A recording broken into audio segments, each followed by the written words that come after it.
The United States and China have implemented reciprocal tariff measures in 2025, continuing a pattern of trade tensions that began in 2018. The current phase involves tariff adjustments announced by the Trump administration following its return to office in January 2025, with corresponding Chinese countermeasures.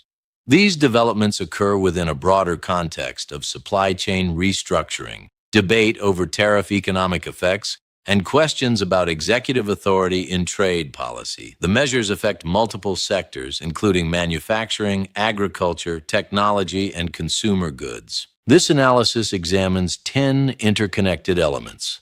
First, the documented tariff measures and their scope. Second, the economic mechanism by which tariffs affect domestic prices. Third, observed corporate responses through supply chain adjustment. Fourth, the relationship between trade policy and inflation dynamics. Fifth, the legal framework governing executive trade authority. Sixth, corporate pricing strategies in response to tariff costs. Seventh, the political framing of trade restrictions. Eighth, retaliatory measures and their sectoral impact. Ninth, the revenue generation versus consumer cost debate. 10th, long-term structural implications for global trade architecture. The Trump administration announced tariff adjustments on Chinese imports in February 2025. Specific rates vary by product category. The United States Trade Representative Office published the legal framework citing Section 301 of the Trade Act of 1974, which authorizes actions in response to unfair trade practices. Additional tariffs were implemented under Section 232 national security provisions for certain products. China's Ministry of Commerce announced retaliatory tariffs on U.S. agricultural products, energy exports, and manufactured goods. The rates range from 10 to 25% depending on product category. Chinese authorities cited World Trade Organization dispute resolution mechanisms and characterized the measures as defensive responses to U.S. actions. The cumulative effect adds to existing tariff structures implemented during 2018-2020 and partially maintained during the Biden administration.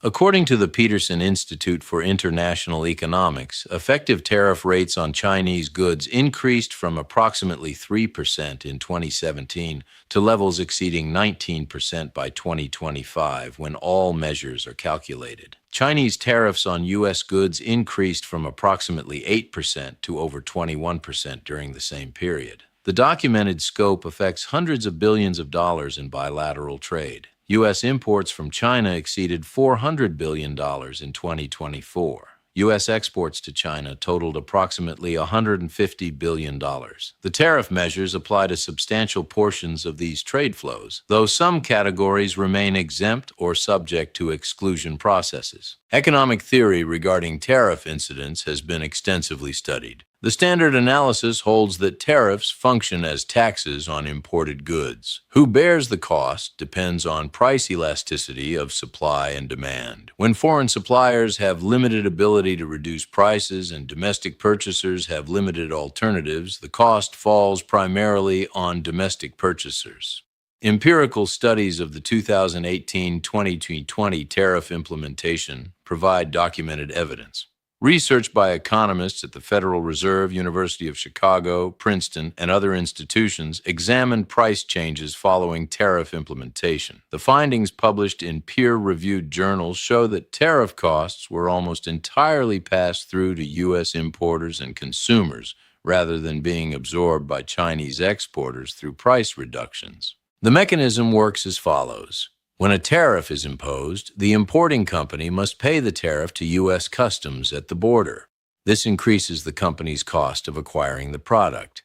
To maintain profit margins, companies typically increase prices charged to the next level in the supply chain. This process continues through wholesalers, distributors, and retailers until it reaches consumer prices. Some products have longer supply chains with multiple price adjustments. Others have shorter chains where importers sell directly to retailers or consumers. The degree of price increase at each stage depends on competitive conditions, contract structures, and market power. However, the cumulative effect across the supply chain typically results in higher final consumer prices. Alternative views exist. Some analysts argue that foreign exporters absorb costs through currency adjustments or efficiency improvements. Others suggest that domestic production substitution prevents price increases. However, the empirical literature examining actual price data from 2018-2020 finds limited evidence supporting these alternatives for most product categories. Companies subject to tariff costs face several strategic options. First, they can absorb the cost and accept reduced profit margins. Second, they can pass cost to customers through price increases. Third, they can restructure supply chains to source from countries not subject to tariffs. Fourth, they can apply for tariff exclusions through administrative processes. Documented corporate responses show all four strategies being employed to varying degrees. Supply chain restructuring has been particularly significant. Trade data shows shifts in import sources. U.S. imports from Vietnam, Mexico, India, and other countries increased substantially between 2018 and 2024. Some of this represents genuine production relocation. Some represents transshipment, where Chinese products are routed through third countries with minimal processing. Supply chain restructuring requires significant time and capital investment. Manufacturing facilities must be built or expanded in alternative locations. Supplier relationships must be established. Quality control systems must be implemented. Logistics networks must be reconfigured. Industry analysts estimate that comprehensive supply chain restructuring for complex products requires 3 to 5 years and involves costs that can exceed 10 to 15% of annual procurement spending. The pace of restructuring varies by industry. Labor-intensive manufacturing in categories like textiles and basic electronics has moved more quickly. Capital-intensive manufacturing with specialized equipment requirements moves more slowly. High-technology products with complex supply chains and intellectual property considerations present particular challenges. Southeast Asian countries, Mexico, and India have received substantial manufacturing investment. Vietnam's exports to the United States increased from approximately $50 billion in 2017 to over $110 billion by 2024. Mexico's manufacturing exports increased from approximately $320 billion to over $470 billion during the same period. These shifts reflect both tariff-motivated restructuring and other factors, including regional trade agreements and labor cost considerations. The relationship between trade policy and inflation is structurally complex. Tariffs increase prices for affected imported goods. If these goods represent a significant portion of consumer spending, the effect appears in consumer price indices. The magnitude depends on the share of tariffed goods in total consumption and the degree of price pass-through. Economic analysis by the Federal Reserve and other institutions estimates that tariff measures implemented in 2018-2020 contributed approximately 0.3 to 0.5 percentage points to consumer price inflation. This represents a modest but measurable effect, given that total inflation during that period varied between 1.5 and 2.5% annually. The current phase of tariff implementation occurs in a different macroeconomic context. Inflation rates in 2024 averaged approximately 3% following the spike to over 8% in 2022. The Federal Reserve has maintained interest rates at elevated levels to control inflation. Additional price pressures from tariffs complicate monetary policy decisions regarding when to reduce rates. Consumer surveys document concern about cost of living pressures. Lower and middle-income households allocate larger portions of income to goods affected by tariffs, including clothing, electronics, and household items. Higher-income households allocate relatively more to services which are less affected by import tariffs. This creates distributional effects where tariff costs fall disproportionately on households with lower incomes. Critics of current tariff policy emphasize this distributional impact and argue that tariffs function as a regressive tax. Defenders argue that protecting domestic manufacturing preserves employment opportunities for workers in affected sectors and that this employment benefit outweighs consumer price effects. This represents a fundamental policy trade-off between consumer and producer interests. Executive authority in trade policy derives from multiple legal sources. The Constitution grants Congress authority to regulate foreign commerce. However, Congress has delegated substantial authority to the President through various statutes. Section 301 of the Trade Act of 1974 allows presidential action against unfair trade practices. Section 232 of the Trade Expansion Act of 1962 allows tariffs for national security reasons. The International Emergency Economic Powers Act provides broad authority during declared emergencies. The scope and limits of these authorities remain subject to legal debate. Court challenges have questioned whether certain tariff implementations exceed statutory authority or violate due process requirements. The U.S. Court of International Trade has reviewed multiple tariff actions with varying outcomes. Some challenges were dismissed. Others resulted in remand for additional administrative procedures. Congressional oversight of executive trade actions occurs through committee hearings and legislative proposals. Some members of Congress have proposed legislation to constrain executive tariff authority or require congressional approval for certain actions. These proposals have not achieved enactment, reflecting disagreement over the appropriate balance between executive flexibility and legislative control. International law through the World Trade Organization establishes rules for trade restrictions. WTO dispute resolution panels have reviewed some U.S. and Chinese tariff measures. Panel rulings have found certain measures inconsistent with WTO obligations. However, enforcement of WTO rulings depends on voluntary compliance, as the organization lacks coercive enforcement mechanisms. Corporate pricing strategies in response to tariff costs vary by competitive dynamics. In highly competitive markets with multiple suppliers, companies have limited ability to raise prices without losing market share. The tariff cost may be partially absorbed. In markets with limited competition or differentiated products, companies have greater pricing power and can more readily pass costs to customers. Some companies have increased prices beyond direct tariff costs. Business analysts describe this as using tariffs as cover for margin enhancement. When customers expect price increases due to tariffs, companies may increase prices by amounts exceeding actual tariff costs.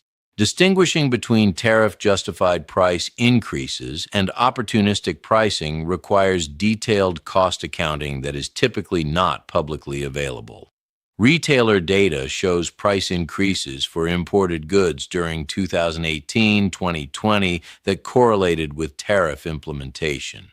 Academic studies controlling for other factors found that price increases closely match tariff rates for most product categories, suggesting competitive forces limited excessive price escalation. However, variation exists across sectors and companies. Political discourse around trade policy emphasizes protection of domestic industry and workers. Proponents of tariffs argue they level the playing field against countries with lower labor costs, weaker environmental regulations, or government subsidies. The framing emphasizes national economic security and industrial capacity preservation. This narrative appears in official statements, political campaigns, and policy documents. The Trump administration has characterized trade policy as reclaiming economic sovereignty and reversing decades of unfavorable trade deals. The framing resonates with constituencies affected by manufacturing job losses and communities experiencing economic dislocation. Alternative framing emphasizes benefits of open trade, including consumer access to diverse products, competitive prices, and economic efficiency through comparative advantage. This perspective appears in statements from economists, business associations representing importers and retailers, and consumer advocacy organizations. Public opinion polling shows divided views. Surveys indicate that approximately 40 to 50% of Americans support using tariffs to protect domestic manufacturing, while similar percentages express concern about consumer price effects. Views correlate with educational attainment, employment sector, and political affiliation. Chinese retaliatory tariffs have targeted U.S. sectors with political significance. Agricultural products, including soybeans, pork, and other commodities, face elevated Chinese tariffs. U.S. agricultural exports to China declined substantially following tariff implementation. Soybean exports dropped from approximately $12 billion in 2017 to under $8 billion during peak trade tensions before partially recovering. The sectoral impact varies by product and market alternatives. U.S. soybean farmers lost market share to Brazilian producers who increased exports to China. U.S. pork producers faced reduced access requiring alternative export markets. Some agricultural commodities have limited alternative buyers, making producers particularly vulnerable to Chinese market access restrictions. Manufacturing exports also face retaliatory tariffs. Aircraft, machinery, and chemicals are among affected categories. Companies in these sectors have reported order cancellations or reduced competitiveness in Chinese markets. The long-term effect includes potential permanent market share loss to European or Asian competitors. The U.S. government provided direct payments to agricultural producers totaling over $20 billion between 2018 and 2020 to offset losses from Chinese tariffs. These market facilitation program payments compensated farmers for price declines attributed to trade disruption. The payments represent fiscal costs of trade policy beyond the tariff measures themselves. The debate over tariff economic effects includes questions about revenue generation. Tariff collections are recorded as government revenue. U.S. tariff collections increased from approximately $35 billion in 2017 to over $80 billion by 2024. This represents additional federal revenue that could offset other taxes or fund government spending. However, economic analysis emphasizes that the source of this revenue is domestic purchasers paying higher prices. The revenue is not extracted from foreign countries, but from domestic economic activity. The net fiscal effect depends on broader economic impacts, including any reduction in income tax revenue if economic growth slows due to trade restrictions. Compared to the overall federal budget exceeding $6 trillion, tariff revenue represents approximately 1 to 2% of total receipts. Income taxes, payroll taxes, and corporate taxes constitute the majority of federal revenue.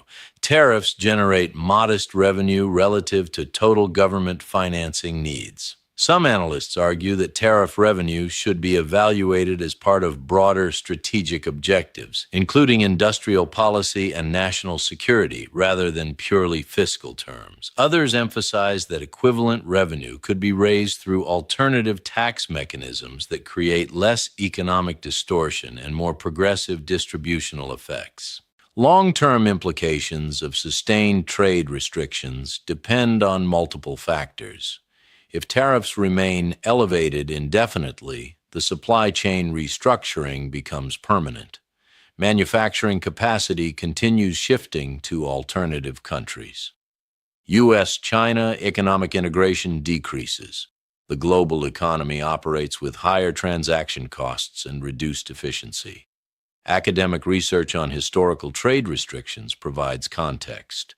The Smoot-Hawley Tariff Act of 1930 raised U.S. tariffs substantially. Trading partners retaliated. Global trade volumes declined. Economists debate the magnitude of the act's contribution to the Great Depression, but consensus exists that it worsened economic conditions. Contemporary analysis suggests current trade restrictions are unlikely to replicate 1930s outcomes due to different scale and economic context. However, sustained restrictions could reduce global economic growth by fractions of a percentage point annually. Compound effects over decades could result in measurably lower living standards relative to alternative policy paths. Technology sector implications deserve particular attention. U.S. China tensions extend beyond tariffs to export controls on semiconductors, restrictions on technology investment, and concerns about supply chain vulnerabilities. These measures affect cutting-edge technologies, including artificial intelligence, quantum computing, and advanced manufacturing. The technology decoupling creates parallel supply chains and innovation ecosystems. This may accelerate technological development through competition. It may also reduce efficiency through duplication and create security vulnerabilities through reduced cooperation on global challenges. To summarize the core analytical findings, the United States and China have implemented reciprocal tariffs affecting hundreds of billions in trade. Economic evidence shows tariff costs are primarily borne by domestic purchasers through higher prices.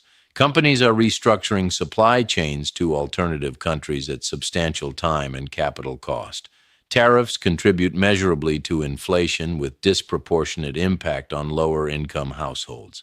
Executive trade authority derives from delegated congressional power with ongoing debate over appropriate limits. Corporate pricing strategies vary by competitive dynamics, with some evidence of margin enhancement beyond direct tariff costs. Political framing emphasizes economic nationalism and industrial protection. Chinese retaliatory measures particularly affect agriculture and selected manufacturing sectors. Tariffs generate government revenue, but this comes from domestic economic activity rather than foreign sources. Long-term implications include permanent supply chain restructuring, reduced economic efficiency, and potential fragmentation of global technology ecosystems. What remains uncertain is whether current measures represent negotiating tactics that will lead to agreement, reducing restrictions, or whether they mark permanent structural shift toward economic separation.